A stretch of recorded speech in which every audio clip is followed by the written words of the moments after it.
কক্সবাজার সদরের বাদশাঘোনা এলাকায় পাহাড় ধসে স্বামী স্ত্রী নিহত হয়েছেন। নিহতরা হলেন পুলিশ লাইন বাদশাঘোনা এলাকার কেন্দ্রীয় মসজিদের মুয়াজ্জিন আনোয়ার হোসেন ও তার স্ত্রী মাইমুনা আক্তার। মাইমুনা 7 মাসে অন্তঃসত্ত্বা ছিলেন। স্থানীয়রা জানায় টানা কয়েকদিন ধরে ভারী বৃষ্টি হচ্ছিল। শুক্রবার রাত 3টার দিকেও প্রচুর বৃষ্টিপাত হয়। এ সময় পাহাড় ধসে পড়লে ঘুমন্ত অবস্থায় মাটি চাপা পড়ে ওই দম্পতি মারা যান। স্থানীয় লোকজন মাটি সরিয়ে তাদের লাশ উদ্ধার করে। পাহাড় ধসের সময় বসত ঘরটিতে ওই স্বামী স্ত্রী ছাড়া আর কেউই ছিলেন না। তাদের মরদেহ উদ্ধার করে হাসপাতালে পাঠানো হয়েছে।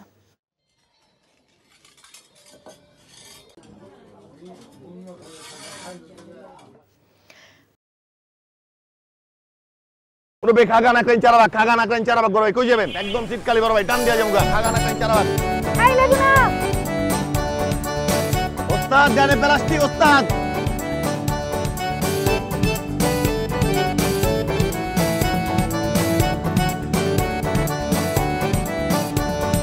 আপনার বান্ধবী আসেনি আজকে না কেন রে লাগবে এই বান্ধব এই কাকা গেল কই হে পৃথিবী তুমি আমাকে ক্ষমা করে দিও কইছি না বাপ তুইলা কথা কইরা কইছি না একবার কলিজার টাইন আছে আল্লাহ কি হইছে আমার আমাদের মতো মানুষের এসব দেখা শোভা পায় না। উনি আমার কাছে আসছে। কাস্টমার আমি পাশেই আছি, ঠিক আছে?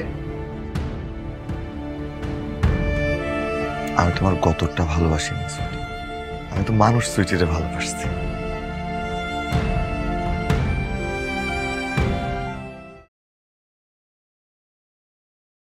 এখন জন্ম সনদ দিয়ে খোলো বিকাশ স্টুডেন্ট অ্যাকাউন্ট। নিজের বিকাশ নিজে কর।